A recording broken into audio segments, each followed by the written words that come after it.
Hey, this is my production room demonstration, evaluation, examination, explanation, demarcation, concentration, contemplation, rhythm nation, and we're gonna start by turning the camera on, which is over here. Oh my god, I have to do this with my left hand.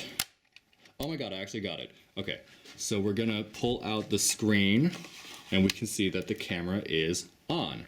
Great. Now I can change my focus using the big spinny over here, and that'll take us out of focus, and then I'm gonna spin it back and it's gonna be crispy again. Or I can use this wheel over here, and that's how I hit my zoom in and zoom out. Great. What's next? Let's do some more stuff. Let's do white balance. I've got my white balance button over here, and if I press it multiple times, then it's gonna cycle through different kinds of white balance. So when it's orange, I can actually use this wheel to get even more options like this. So I'm gonna put it on VAR, and then I'm gonna push in the wheel, and that's gonna take me into the submenu where I can choose the exact color temperature that I want.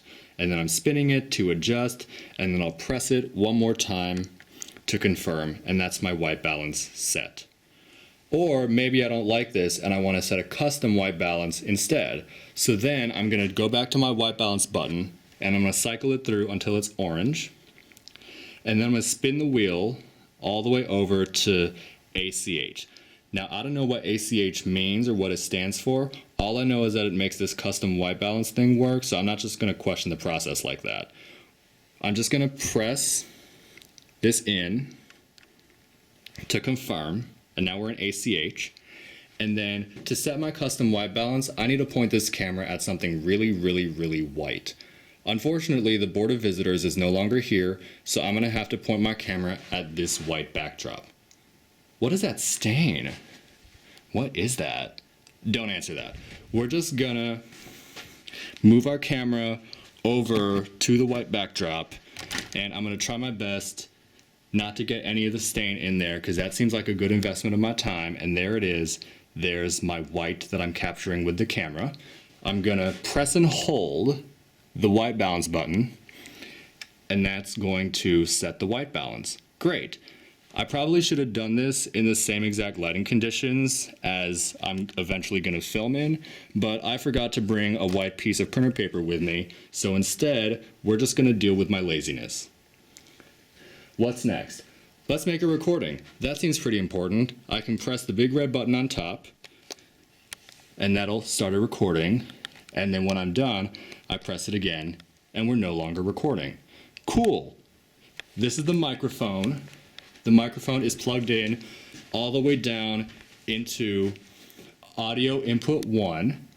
There's also audio input 2 over here, but I have chosen number 1 for today. The controls for the audio are behind this door. And so here's number 1 and number 2. By spinning this wheel, I can control my audio gain. So if I take it all the way down and then I look in the corner, we can see that number 1 is receiving no audio bars. But then I'm going to turn my gain up, and we can see that now number 1 is receiving some bars. Cool. Also, you'll notice that audio number 1 is on 48 volts of phantom power. That means that this microphone needs some extra electricity to run. I don't know science, so I can't explain it any more detailed than that. I did not do good in my high school science classes or my college science classes. That's what I like about myself. I'm consistent. So now let's go and adjust the lights. Let's use this one.